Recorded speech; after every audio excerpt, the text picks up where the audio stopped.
Okay, hello everyone. Welcome to our book launch this evening, our final book launch of 2021. Thank you all for being here. I'm very, very excited to welcome you to the launch of Rowan Williams' collected poems, which is super exciting. Rowan's here and will read for us very shortly. And we're also joined by Rachel Mann, who's going to be introducing the event and talking to Rowan in a little while. Before I hand over to Rachel, I'm just going to run over the things you probably already know if you've been with us for some time at our events. But tonight we're going to be together for about 1 hour. Obviously we can't see you, you can't turn your camera on, so please do find the chat box and say hello to us in there. Make sure that you select everybody on the drop down menu. It says everyone, so that we can all read each other's messages. Let us know where you're watching from and what you think of the event, and just pop any messages in there for us. While Rowan is reading, I'm going to have the poems up on screen so that you can follow along. If you have any problems with the screen, just have a go at reconfiguring it, but any technical issues, also put those in the chat box and we will try to help you throughout the event. Later in the event, Rachel is going to have a chat with Rowan about the poems and the new book and everything. We would like you to be involved in that conversation too. So please find a separate button for the Q&A box.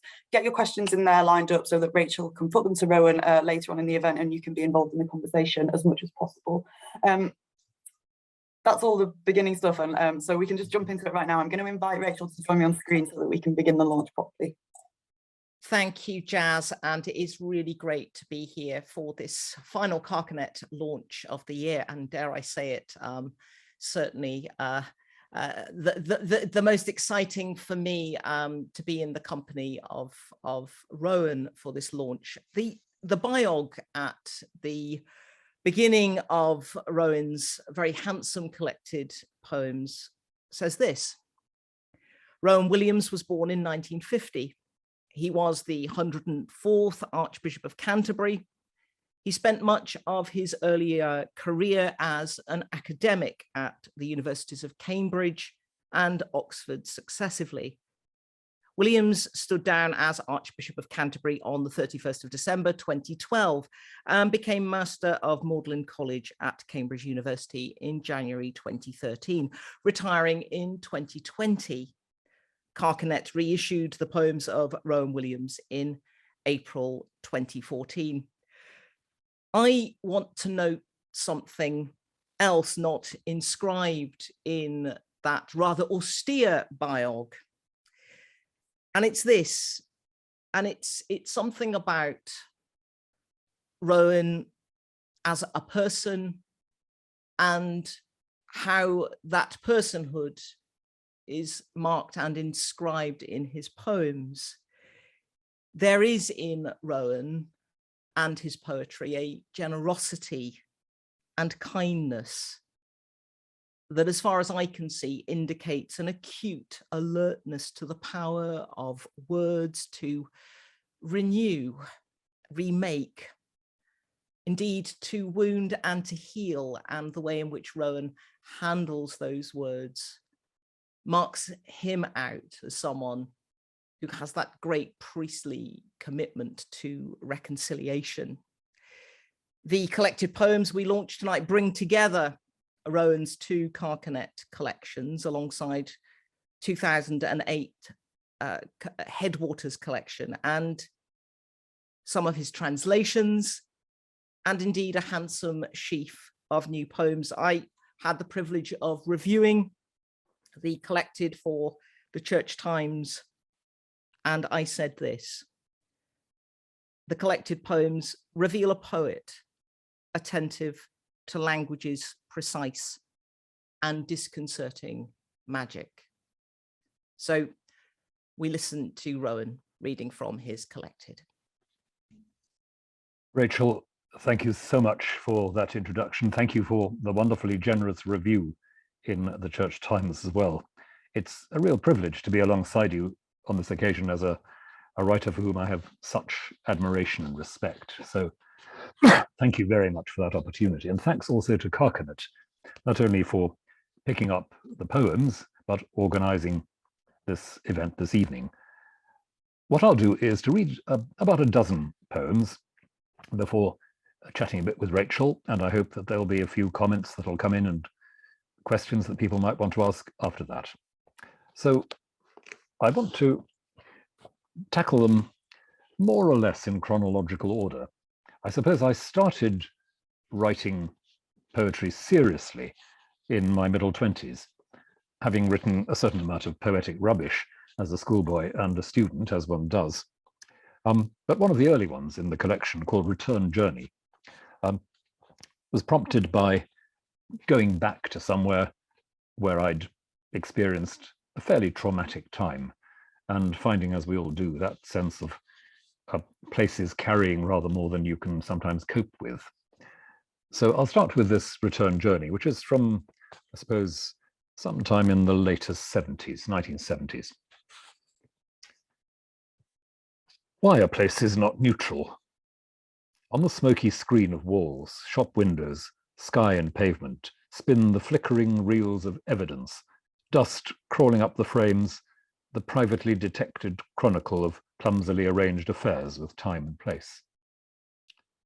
Grace, yes, but damnation too dissolves in place. So it is not the future, but the past we know to be incredible, eluding the imagination, unmoved mover of uncomprehending souls, shaping the mind glued to the dusty and unwelcome screen. Push up the blinds, and in the room nothing is gone. There in the dark we sit unmovable, the wounds as fresh as ever, all that was ever done, frozen against the walls in a bright moment, iron and bitter, bright like life. Fresh from the freezer, all the smooth pain that settled, stayed when we went on, sat and nestled patiently in the corner, waiting to be collected when we happen back. It stares in silence at these new would-be alien selves, a still, unsmiling, lifelike face.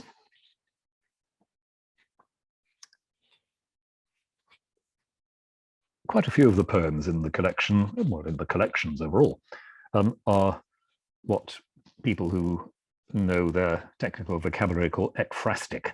That is, they deal with works of art in other media, art, visual art, music, and so forth. And the next one I'm going to read, Bach for the Cello, is my own personal attempt to put down something of what I hear when I listen to Bach's solo cello suites, which for me have been among the most important bits of music in my entire life. And I go back to them as inexhaustible sources of, well, sources of what? Because it's not as if Bach is out to generate any special kind of emotion. He just wants you to open your mind and your heart. By mathematics we shall come to heaven. This page, the door of God's academy for the geometer, where the pale lines involve a continent, transcribe the countryside of formal light, kindle with friction. Passion will scorch deep in these sharp canals. Under the level moon, desire runs fast. The flesh aches on its string, without consummation, without loss.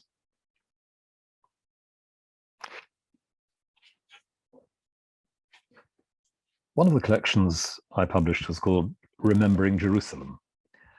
And at the heart of it, there was a little cluster of poems which were stimulated by my first ever visit to the Holy Land in the 1990s, rather late on, you might say. And we were there during Orthodox Easter, which is quite a good time if a rather crowded and overwhelming time to go. So I'm going to share two poems from that little cluster. One's called Easter Eve, Sepulchre, and it, again, tries to note down something of what that extraordinary building, the Holy Sepulchre in Jerusalem, is like, and particularly what it's like when everybody gathers on Holy Saturday for the ceremony of the Holy Fire. What strikes me about the Sepulchre, and the poem expresses something of this, is what an absolute mess it is, designed by the Emperor Constantine in the 4th century to be a beautiful, kind of spacious, airy, classical building. It's had a rather checkered history. Constantine knew, of course, just what he wanted. Smooth verticals and marble, crushed glass rolled underfoot, room for archangels with their orbs and wands, space for cool power to stroll, relaxed and heavy-footed, out to the little scented hedges, under a cross that shimmers, silver and rubies, soft shadows lapping at the ankles. He cut and smoothed, levelled and piled and spread, light, crystal, breezy veils, a new enlightened holy hill. History, or something, disagreed. The centuries squared up, exchanged curt, recognizing nods, moved in, folded and packed, crumpled and stripped and boxed. The shadows shook themselves, lurched up and smiled from a new height. People found other things to do with silver.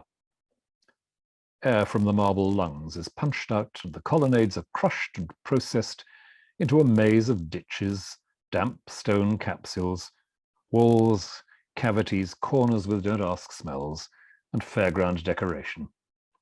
A collapsing star screwing its stuff into the dark, soaring heat, density, a funnel spinning towards the opposite of anything. Saturday afternoon, the bodies squashed, wet, boxed, breathing into the shadows full of smells and tinsel. Flame leaks and spits out of the singularity. Sparks a cracked bell.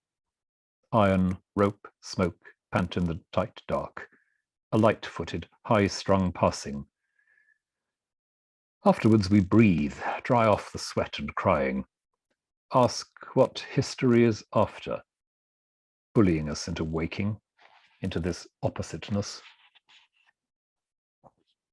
And the second poem from this group is a little bit later, from the Church of Abu Ghosh, which is supposed to be one of the sites of the biblical Emmaus. There's a French religious community there now. And yes, the incident is a real one, a large black dog suddenly wandering into the church during Mass. Calm, fluent, the Mass moves like robes on a walking body, upright and in no hurry. The chanted French swings loose between the stresses.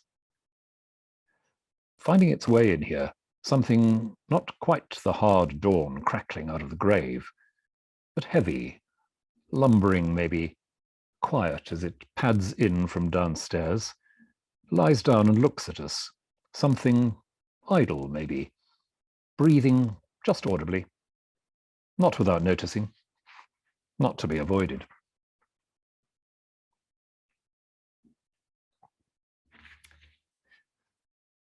Another group of poems coming from, I suppose, the late 90s has as its focus, rather bleakly, death. The deaths of a number of people close to me, my parents included, and also the deaths of a number of figures who'd been in various ways important for me in my reading, in my thinking, like Tolstoy or Nietzsche. But one of the poems which started that sequence running, so to speak, was the little piece I wrote in my mother's last days. It's called Flight Path. Dead souls walk straight as Roman legions from Bredon Hill, striding from fort to fort, from one sullen, round-shouldered rise to the next, stopping perhaps on each to gape and swallow and exchange dumb looks and wait for orders. The track runs through the solid tribal world, crosses a motorway at 37 degrees, lays a cold strip across a sheep's back, slips between cup and lip, between eye and screen, between my child's hand and my own, eases between the window and the wind. The Roman road ignores the Aboriginals, their maps and calendars, but we shuffling primitives can't fail to see this is the occupying power. Sooner or later, we shall have to learn to shape our mouths, measure our stride like theirs, and look nowhere but to the next grazed, wind-scrubbed summit.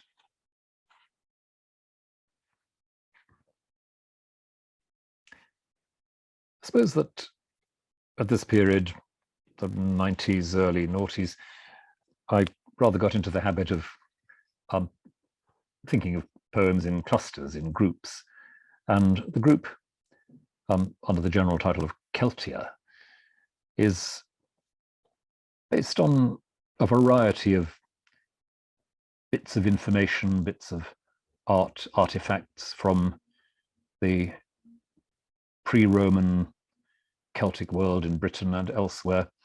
And this is called Altar to the Mothers. And it's inspired, if that's the word, by one of those little relics from the Roman wall, which is described as an altar to the mother goddesses. And there are three rather dowdy looking figures in hooded cloaks, just staring expressionlessly at you. So altar to the mothers. Soft-cheeked and honey-breasted, fruit tumbling at their feet like children, and semantically loaded sheaves of corn, beautiful, terrible, warm thighs and mysteries, and a calm, dark regard out of their timeless eyes. Actually, no. If this is really them, they stand in solid, sexless line, head-scarved and overcoated, waiting for a bus to Ebervale or Rotherham. Bleak, damp endurance of the never-up-to-standard world. Men, rightly shivering, laid oil and wine, and sacrificed new shoes, pubertal hair, unsatisfactory girlfriends, self-respect, nodding in desperation at the granite words you can't switch off. No, you do what you want, love. Don't think of me. We've always done what seemed the right thing for you, pet. If you don't respect yourself, no one will do it for you. If you've got your health, there's nothing you can't cope with. What time do you call this? Why aren't you eating? You do what you want, love. Divinity is manifest in the sublime command. Ignore this order, making sure that you won't, ever. Refused, victorious, inexpugnable, they settle back, having secured that there will never be an up-to-standard offering, a world free to leave home, to call time what we like.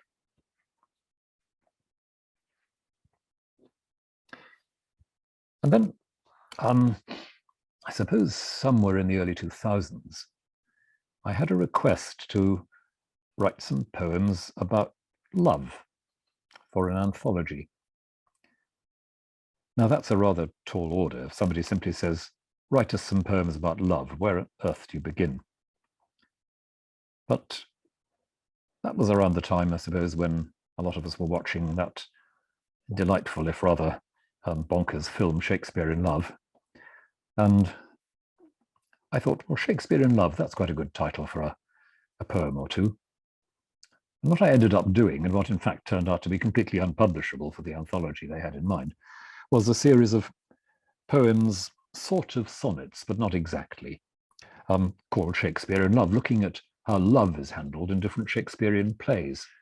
And I guess I could have gone on writing about love in Shakespeare's plays, and these are just a sampling of some of the plays I most love and what happens with them.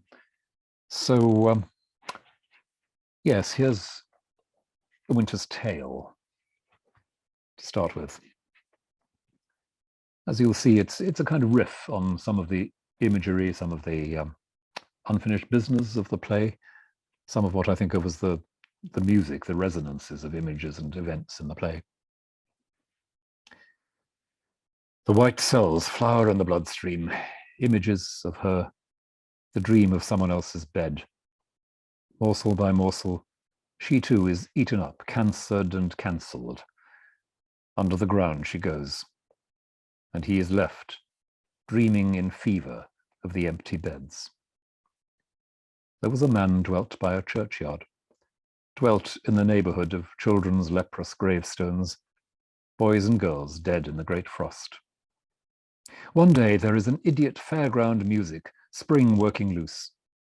Women return to see the king's wasteland, the dry beds, and the blood flows again, fresh as cut grass. The white cells colour. A dead boy stands up silent. A lost girl sees her strange parents for the first time. Stones move from monuments.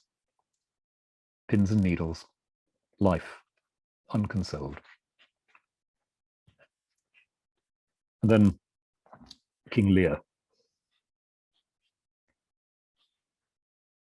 Remember the overall title of Shakespeare in Love. It is love, obviously. It does not keep you safe. It does not give you the words you need. It does not tell you how much to pay, how much they owe you. It will not work like egg yolks to cool the numb heat of lost eyes and treacheries. It does not surrender to the reasonable case for not risking everything to keep secrets and rivals, the white line and the tickling membrane of freedom. It will not keep you dry. Rain, like crying, sinks down to the bone. It will not stop, not when you sleep, not when you wake, not when you want it to, not when you want to settle with the mirror of your shame. Never. It will not. Never.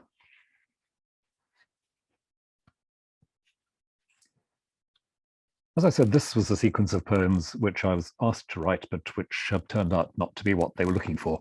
And there's always that risk when you're asked to write poems for some event or some person or some occasion.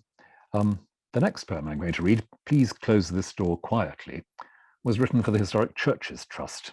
I'm delighted to say it was first read by Geraldine James, an actress for whom I've got huge admiration, at an event commemorating the work done by the Churches Trust. And again, an experience that most of us have had, the injunction on the church door to close the door quietly, and you never can. The slow, loud door, pushing against a mound of dust, dust floating heavily in a still room. Step slowly. Stones can deceive. The ground looks firm, but the dust makes you blink and feel for purchase. This is marshland, difficult light to sting eyes, terrain whose springed tangle hides deep gaps, cold pools, old workings. Careful. Too much left here of unseen lumber dropped, knowingly or not, behind the door to trip you, while you rub awkwardly at naked eyes, opened on thick, still, damp, scented air, imprinted, used and recycled, not clearing up. Catching. The weather of memory. Underfoot, lost tracks wind round an ankle, and abandoned diggings, wells, mines, foundations wait for your foot to find them, drop you into the unexpected chill, the snatched breath and swift seeing. The birds flap at the edge of your eyes' world. Things left but alive. A space shared. A stone yielding.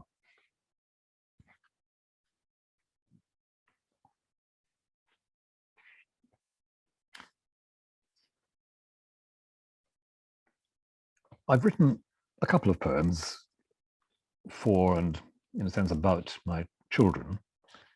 And the next one I'm going to read, Bedtime, is looking back to when my daughter was very small and sitting by her bed as she went to sleep and being rather overwhelmed with a sense of a sort of gush of life coming out of this dozing child. And coming to mind was the imagery you find in folklore of the cauldron of inspiration sort of bubbling over the fire. And in a couple of legends from Germany, from Wales, from Ireland, when the cauldron boils over and the person watching it feels the hot water on their hand and puts a finger to their mouth, and suddenly inspiration takes root. So Bedtime for RMW after 20 years. You sit sometimes, watching them fall asleep, sleepy yourself, impatient and resigned at once. And out of nowhere come the pictures. Sitting beside a well, waiting for the dark gulp of a dropped penny. Sitting beside a stream under the rain, watching the water build and spill. Sitting beside the witch's fire, where the pan of spells shivers and spits, and pricks a watcher's careless hand in the stories, so that he claps it to his mouth, and finds this kiss has made him understand the speech of birds. sitting beside the water, still or closing silently or restless, running with talk or boiling and painful, the element of sea change, whales' radar and birds' speech.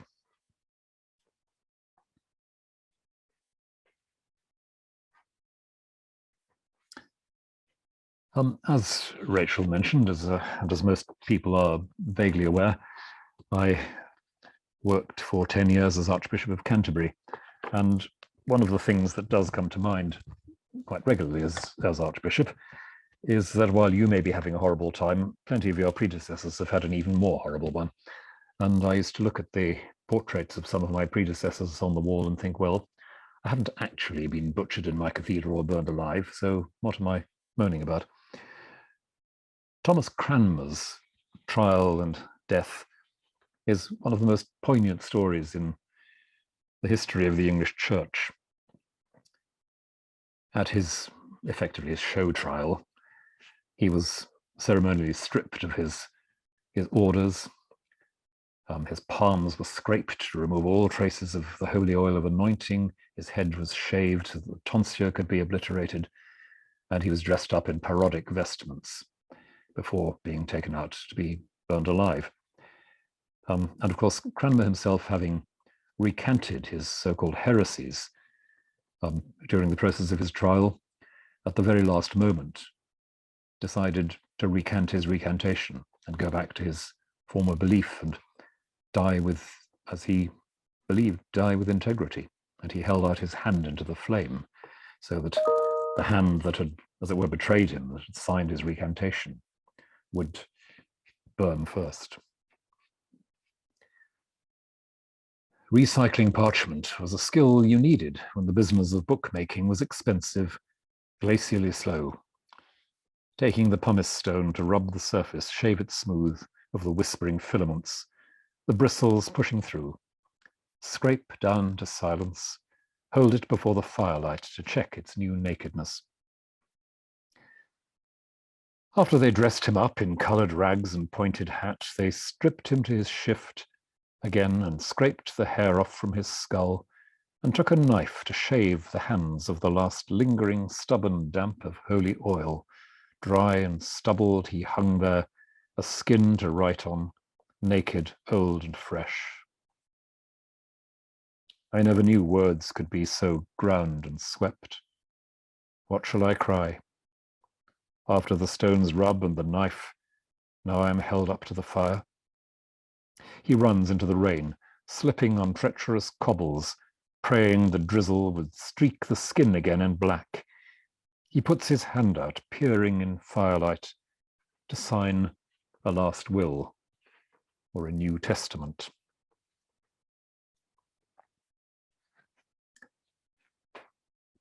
And then a poem from a year ago, Easter Sunday 2020, when lockdown was beginning, and in the college where I was then working, the chaplain and I decided we would live stream a service from the college garden, just the two of us, around dawn. So we went out by the riverside to do a short Easter devotion there. And all sorts of images bundled around in my mind as I stood there, and here are some of them really. The first section is called The Doors Being Shut. The moon's soft gong has sounded somewhere, dawn air padding at it, and the dense flurry rises, prickles and liquid, chit and purr, and the breath of soil, grass, blossom, the dressing gown, drapery not yet burned off by hard-working heat. Walk into it, the cloud discovered only in this cold space, walking a tall man's length from the next riser from sleep. This is the cloud in which stones grind fast, spark, and the first fire jumps out above the sun. Noli me tangere. I could have said, don't touch me. Never mind the doctrine mandating your distance. Why should you have the right to probe and roam wincing skin, browsing to find the little doorways into familiar panes? I don't want what I know. I don't want thick air, the breathless, damp neighborhood of voices and beating words, the cloud swaddling and rubbing with old practiced polishing sweeps of a working thumb. A tall man's length from me. Do you know how I want that? Heartburn. Standing here, weather moves through us, drifts like microbes or like neutrons falling, clouds of prickling song or picking nails. A tall man's length away, unmoving, is the visitor. Whether in touch or not, I can't decide. The moon, rinsed to a shred, dissolves. Clouds are sucked upwards, light turns raw, earth dries out. So, what am I hungry for? The globe of shining distance, for the palm of breath and liquid sound against the face, for the thin, thin, unseeable gap between breath and breath, opening and clenching, where it burns so hard, so quick, you don't know hot from cold, or now from then, or I and it. The needle point, where the gong starts to blossom, and the air quivers with wounds and difference. At last, a translation. Quite a few translations in this collection from German, Russian, and most obviously from Welsh. Eiros Bowen, and 3 of his poems end this collection in translation. Eiros Bowen was an Anglican priest in Wales, one of the foremost Welsh language poets of the 20th century, an R.S. Thomas in the Welsh language, you might say, but very different from R.S., much more, what should I say, much more sensuous and elaborate in his imagery. And I think a very remarkable poet in all kinds of ways. But this is one of the rather rare poems where he's, in a rather poker-faced way, quite witty. But it says a lot about what he thought about poetry, and it ends this collection, it ends my readings, because it says something what I think about poetry too. Called Panel on the Arts. There were 4 of us busy discussing the arts. Poetry shouldn't bother with girls or flowers, stuff like that, in a world like ours. That was the critic's considered verdict over the pub table. There's more important things for you to focus on in a world like ours. The language crisis, global tribulations, the meaning of life, and all the rest of it. The talk moved on to this, that, and the other, the twists and turns of life. It emerges. One of us is after a girl, another's newly into rose growing, and the third is telling us the state of this year's mountain ash is prophesying a hard winter. There we are. Thank you very much indeed for listening. I'll hand back to Rachel.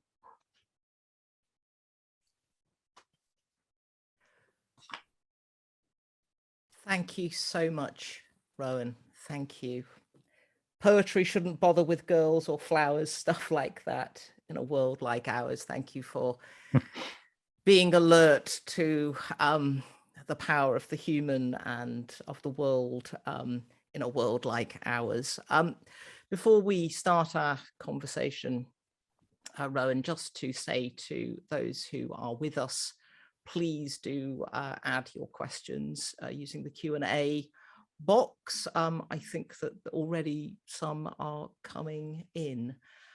Rowan, where I'd like to start, and this might not surprise you as a fellow dog collar wearer, is well, with a quote which is on the jacket of the collected, and I'm sorry if I'm drawing attention to something you're bored about, but you say, I dislike the idea of being a religious poet.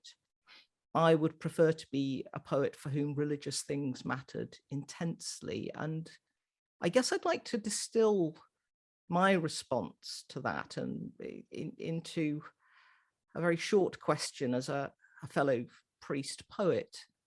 For you, is it priest poet, poet priest, or neither, something else entirely?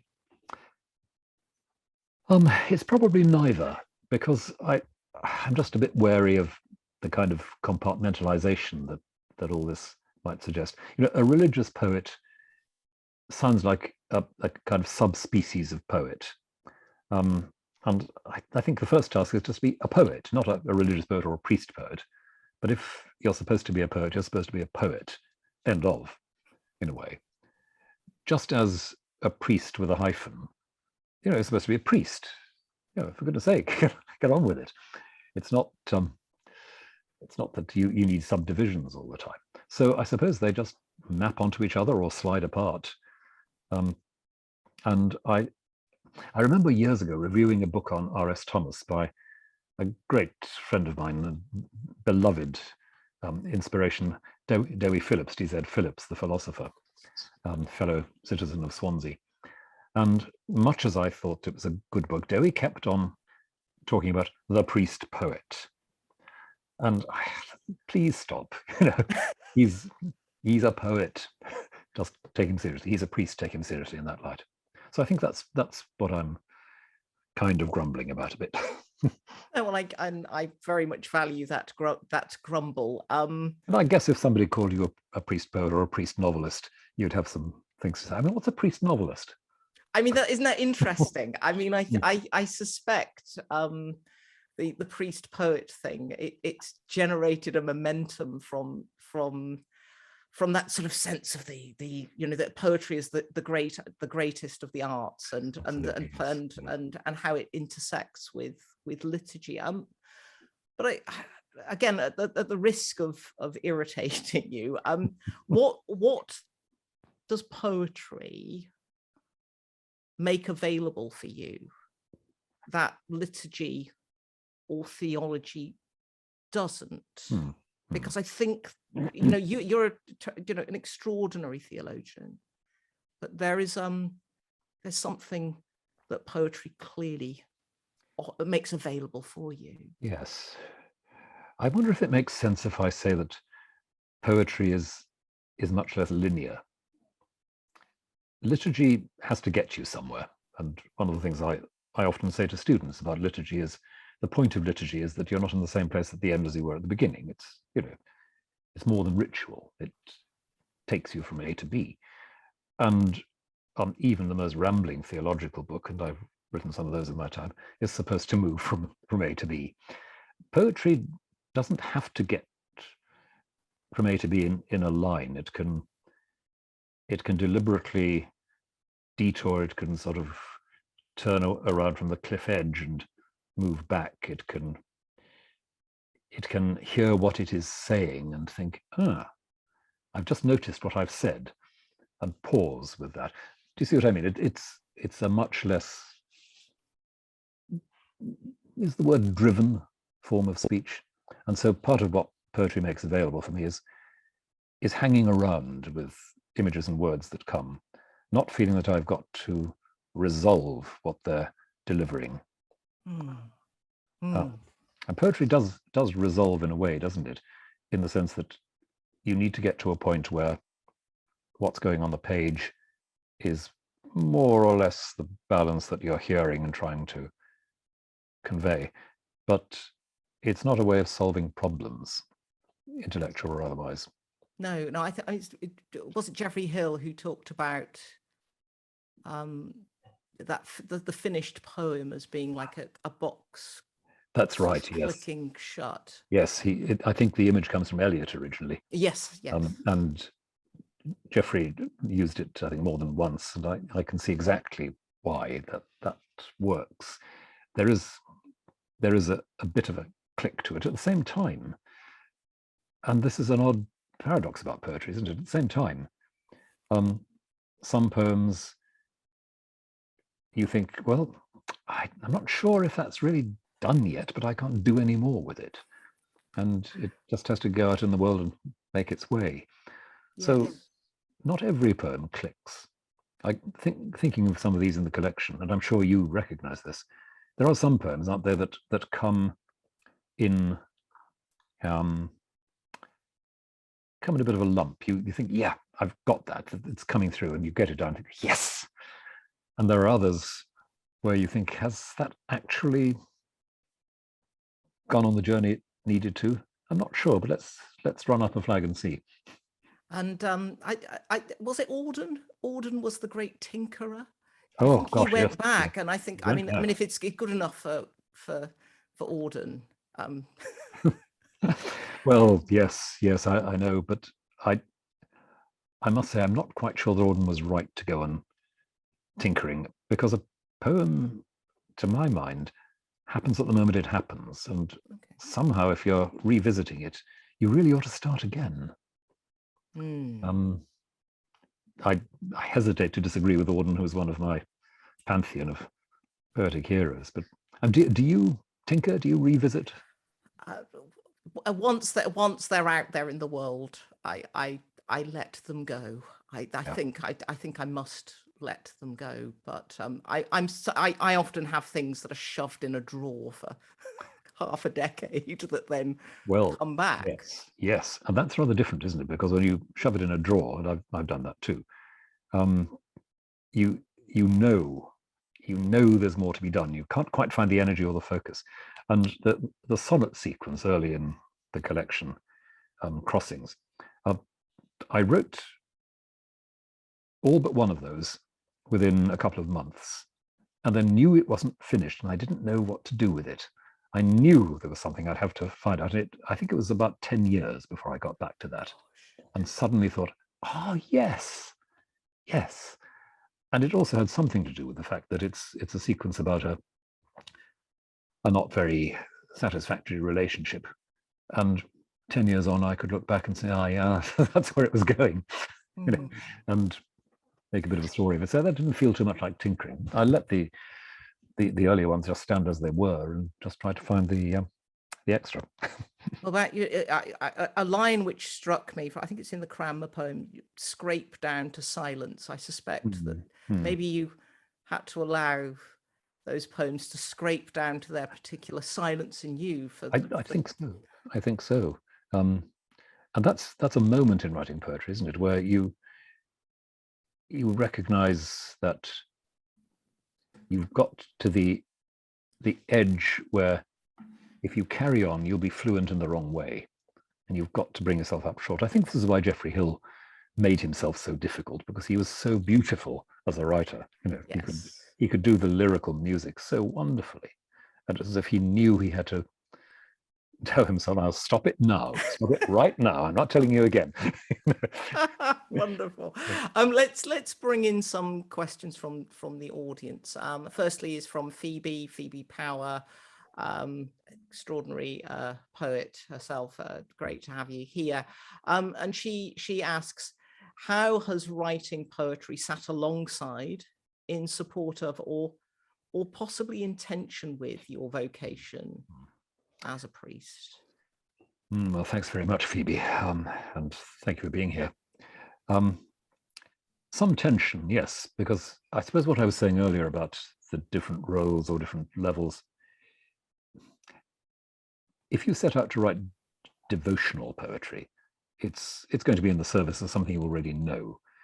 If you're not writing that sort of poetry, then the poetry becomes an exploration of what you don't yet know, and won't know even when you've done it in a tidy way. So there is a sense in which you're letting some things run a bit without feeling that you need to come to a dogmatically satisfactory conclusion.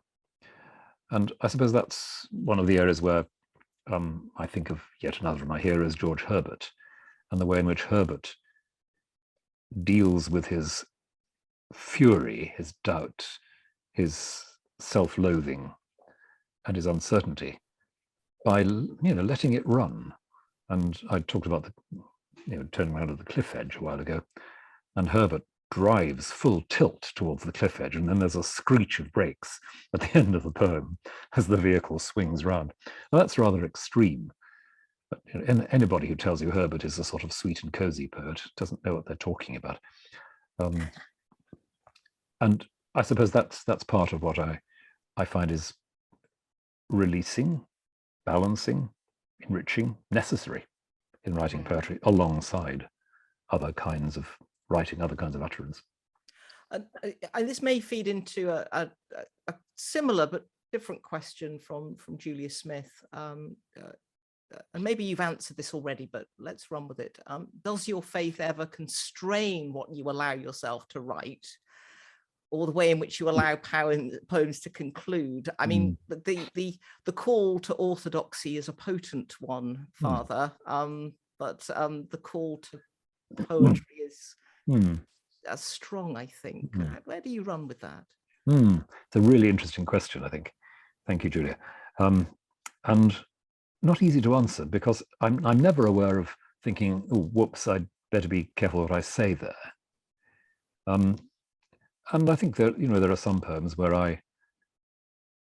I've left, I hope, a question rather than a statement. Because, yes, if you feel that you are writing to an agenda, then something goes badly wrong with the poetry.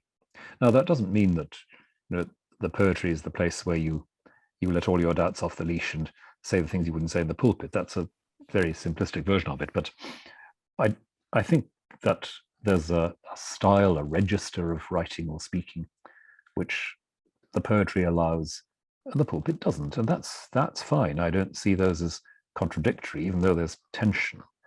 But does faith constrain? No, of course it shapes. And I guess that poems where I feel something of faith comes through, it's the shape of the story or the shape of the image that is doing its job, rather than my thinking, oh, I've got to get this to an edifying conclusion. I'm reaching here. I'm sorry that you've set something off in my own mind that I'm struggling to reach towards. Maybe I'll have to come back to it. It's something about, I think, Rowan, about how you talk about faith shaping. Formal constraint is something really significant in poetry, and I really appreciate your grasp on form. And I wonder if you could speak into that dynamic about how form shapes as well, and makes available but also closes down. Absolutely, yes. Yes, there are times when I've found that a poem that is suggesting itself brings with it a certain number of formal demands. You think, so that's the way of doing it. It needs a bit of carpentry. It needs a bit of precision there. So there are sonnets, there are formally more traditional or disciplined poems. And for me, it's what you discover when you're setting yourself that discipline. Even at the simplest and crudest level, if that word rhymes with that word, how on earth are you going to connect them? You've got a line which ends with that word. Now then, there's a word that rhymes. How do you get from there to there without sacrificing the integrity of the poem, just importing a word from the rhyming dictionary or something, which I hasten to add I never use. But it's that the tightness of the form means you really have to think about ways of saying things. You really have to think about, or be open to, utterly unexpected connections, which the accident, if it is accident, of assonance or consonance just stirs for you. And behind all that is, I suppose, a bit of a background in classical Welsh poetry, which I've always been intrigued by, where the disciplinary requirements of writing classical Welsh poetry are arguably among the most complicated in the entire European cultural world.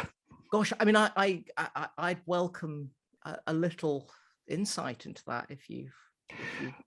Well, it's simply that, formally speaking, a classical Welsh poem has to be written in one of 24 classical meters, and those meters are patterns of assonance between different words, especially consonantal patterns. So you can have an ABCD, DCBA pattern of consonants in a line. You can have, as it were, cross rhyming. So the middle of line 1 rhymes with the end of line 2, and the end of line 1 rhymes with the middle of line 2. You can have shifting the stresses, and it's one of the central idioms of the most ancient Welsh poetry, is a rhyme scheme in which the rhyming syllable is stressed in line 1 and unstressed in line 2, and so on. So you can go on. Yeah. Gosh, I mean, it's an insight into language as a sort of formation and a reworking of the soul. I mean, locating one's soul in these structures. I mean, gosh, it's extraordinary. The amazing thing is the sheer energy and wit and exuberance that comes through this amazingly complicated system, so that the very technicality of it becomes one of the delights. And it's still done, it's still improvised by people.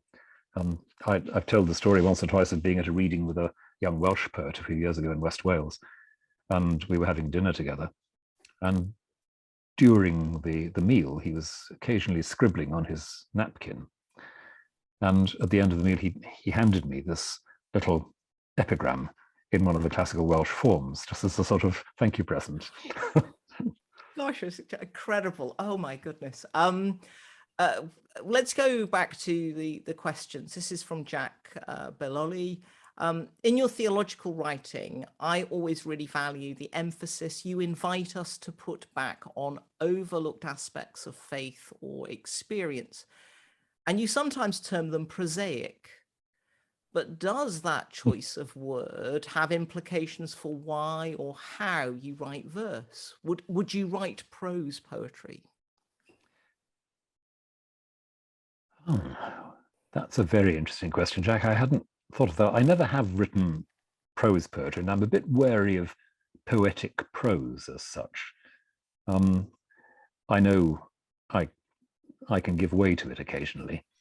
And what did somebody say about an early book of mine? It was a loosely disciplined series of impressionistic sketches.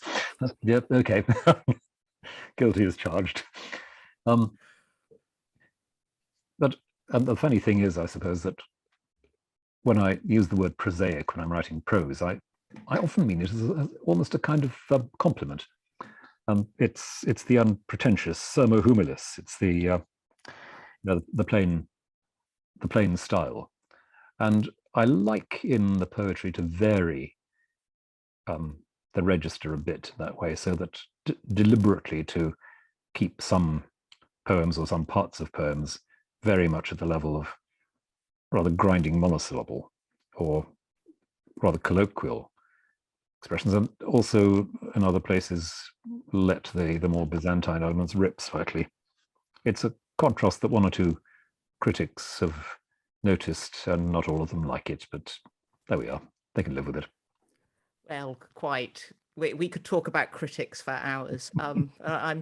I think I feel absolutely convicted when you talk about poetic prose. I'm afraid I'm a stylist in search of ideas most of the time, Rowan, when I'm writing. So many of them. Yeah.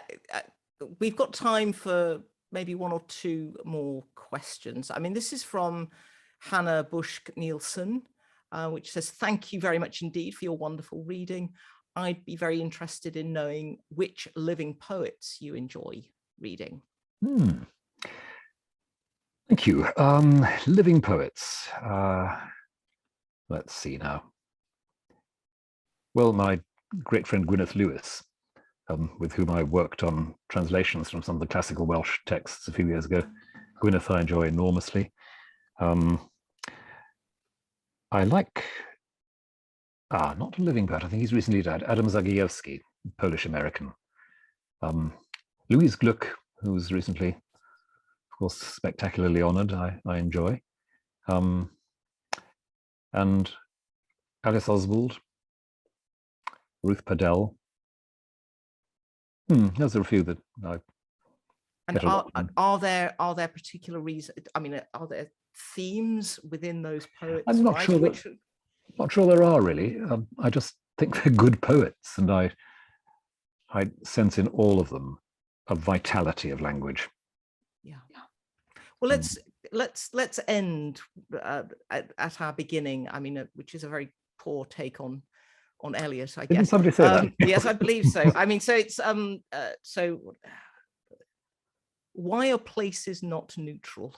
I think you ask that in your the very first poem you wrote tonight. And so, by way of closure, can you tell us something about the power of place in your writing and in your work of translation, and what kind of inflection is it to be Welsh?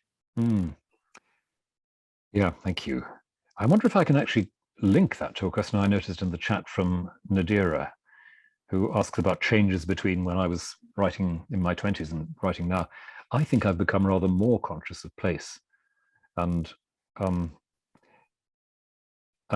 probably more conscious of the Welsh identity. I don't know what it is about a landscape that shapes you as a poet, but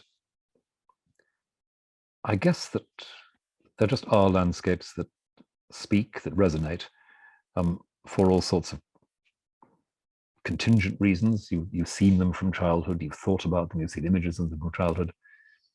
And for me, most of the West Wales landscape and the West Wales coast is really very strongly there. And places not being neutral. I mean, in that return journey poem, that was, as I say, about returning to a place that had been rather traumatic. But there are other kinds of return to landscapes, places, views, which just are enormously generative and keep on generating reflection and words. And the Welshness, I guess it's a bit to do with that central fact about bilingual experience. You're always aware there's another way of saying something. If you're growing up in a bilingual environment, there's always going to be another way of saying it. And that enriches and beautifully complicates your sense of how language works. And I suppose, to Nadira's question, that's one of the things I've got more conscious of. And in a strange way, looking at the earlier poems, I think I've got less self-conscious in writing. I hope I've found a slightly less mannered vocabulary for some things. Some of the early poems are very Byzantine in their style, and they're not awful, but I'm glad to find other ways of doing things. Well, I hope they're not awful.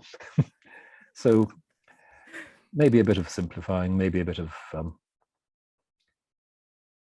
bit more spareness, and certainly thinking more and more about form and appropriate form and how to use it as part of what you're doing. Rowan, it has been an absolute privilege to be with you this evening for the launch of this collected poems. Thank you for the beauty and the richness of your words. I think it's time to pass over to Jazz, I believe, to close the event. Thanks, Rachel. Yeah, thank you both so much. I really didn't want to interrupt. I could have listened to you for a much longer time. This has absolutely flown by. I hope you guys have all enjoyed it as much as I have. Thank you for being here, and congratulations, Rowan, on the book. It's been a real pleasure. Thank you everyone for paying your £2. We really appreciate it. You will get an email tomorrow that has the link to buy the book, and it has the discount code in it. I'm sorry to give you the very unfortunate news that we have currently sold out of Rowan's book. They are being rushed through the printer, so you can't actually order one on the website right now. But I am assured that by Wednesday next week, so a week today, you'll be able to place your orders through the website once again. That's when our new books should have arrived, and you'll be able to buy yours with the discount code. If you do have any problems with that, or you can't find the email, just send us an email and we'll be able to help you as best we can. So I mean, that's everything from us. Thanks again so much for being here and for your great responses in the chat and for your questions. And thank you to Rachel and to Rowan for a beautiful evening. I'm going to leave everything open so you guys can get your last minute messages in the chat, but really that's everything from us. I hope you all have a wonderful Christmas and we'll see you in the new year. Same to you, Jazz. Thank you so much. Thanks, everybody.